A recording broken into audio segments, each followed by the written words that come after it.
Delicious, easy, healthy. Let's make this.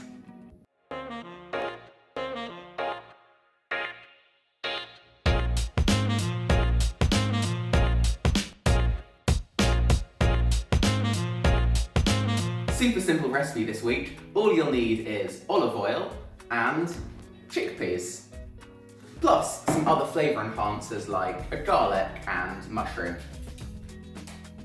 Here's how it's made.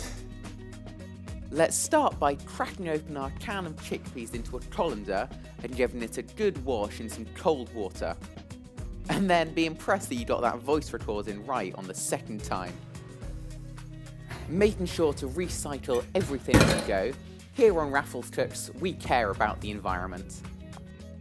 Now into your blendo jar, add in our drained and washed chickpeas, a good glug of olive oil, some salt, pepper, paprika, and of course 2 cloves of garlic to give it that zang it really needs.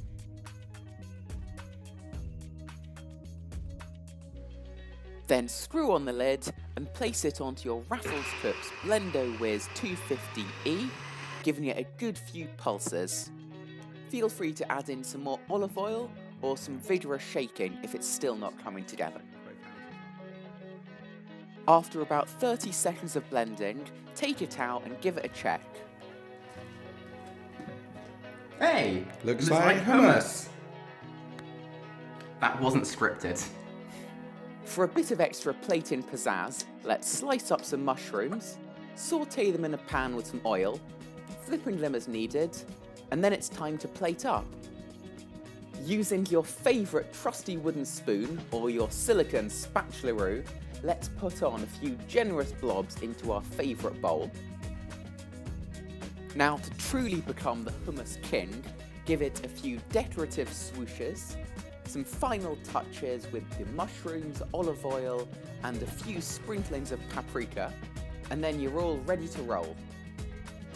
And if you're wondering about leftover hummus or how to store it, so leftover hummus can be stored in the fridge, but if you care about the planet like me, just use a plate instead of more cling film. Let's pop this bad boy in. Could this be a future video? Recipe testing some pickled onions? Who knows?